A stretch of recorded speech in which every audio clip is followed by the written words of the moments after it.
Welcome students. This is my second lecture related to the chapter Studying the Past. In my previous lecture, I have discussed that what is history. Its two parts, which are prehistory and history. We have also discussed about the source materials, which are divided into two categories: archaeological source materials and literary source materials. Now, today I will tell you about the different archaeological source materials and literary source materials. So first of all, I would list out the archaeological source materials and literary source materials. There are so many archaeological source materials like inscriptions, coins, monuments, skeletons, etc. There are so many literary sources available like religious literature, non-religious literature, secular literature, historical literature, etc.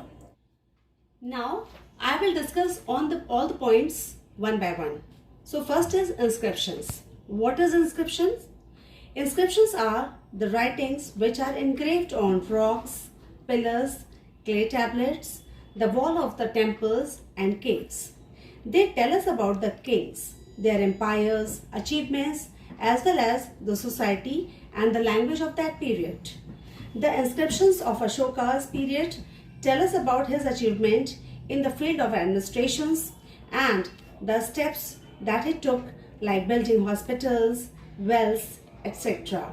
for the welfare of the public. The inscriptions were put up in the places where the common people could read them easily, especially in the public places. The study of inscription is called epigraphy. Students, look at the screen. Here is a fine example of Ashoka's inscription which is found in Girnar, located in Gujarat. The another archaeological source materials are coins. Coins were used for trading. In earlier times, coins were made of different materials like lead, copper, bronze, iron, silver, gold, and even leather. They give us useful information about the art, religion, rulers, the use of different metals, and the level of development of technology. Coins of Indian rulers have been found in many countries, which proved that India has trade relations with the foreign countries. One more thing, the study of coins is called numismatics. I repeat, the study of coins is called numismatics. Dear students, look at the screen. Here is a fine example of the coins of King Samudragupta. Now, we come to the monuments. Monuments are the remains of temples, stupas, palaces, and forts. These ancient buildings help the historians to collect information about the social and economic life, the religious beliefs, dress, art forms, and architecture of that time. You can see the picture of Sanchi Stupa here, which is a fine example of the monuments. Now we come to the skeletons. Skeletons are also a very useful source of information. The students of skeletal studies try to know every minute detail about the skeletons and list their findings. For example, the skeleton of a woman generally has broader hip or pelvic area for childbearing.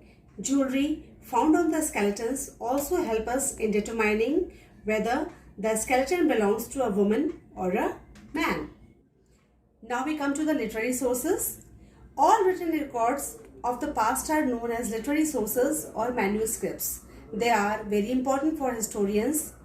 Before the invention of paper, people wrote on dry palm leaves, bhojpatras, copper plates, etc. Some of the literary sources are as follows. First is religious literature. Religious literature consists of the Vedas of Hindus, which is written in Sanskrit, Pitaks of Buddhists, written in Pali, and Angas of Jains in Prakrit. They tell us about the religious beliefs, society, customs, and traditions of that time. The Purans and the epics like Ramayana and Mahabharata also provide useful information of that period. Non-religious literature. Non-religious literature consists of prose, plays, poetry, grammar, as well as the writings of Kautilya's like Arthashastra and Kalidasa's Abhigyan Shakuntalam, etc. Now, the secular literature. The secular literature throws light on the life of the people of that period. The account of events by foreign pilgrims and travelers like Fayan, who was a Chinese traveler, and ambassadors like Megasthenes, who visited India in earlier times, are also important sources of information about ancient Indian history and culture. Welcome students. This is my second lecture related to the chapter Studying the Past. In my previous lecture, I have discussed that what is history. Its two parts, which are prehistory and history. We have also discussed about the source materials, which are divided into two categories: archaeological source materials and literary source materials.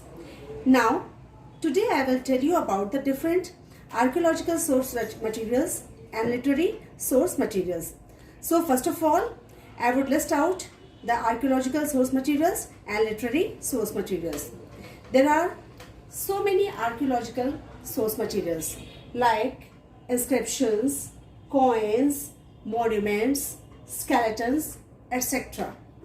There are various types of literary sources also, like religious literature, non-religious literature, secular literature, religious literature.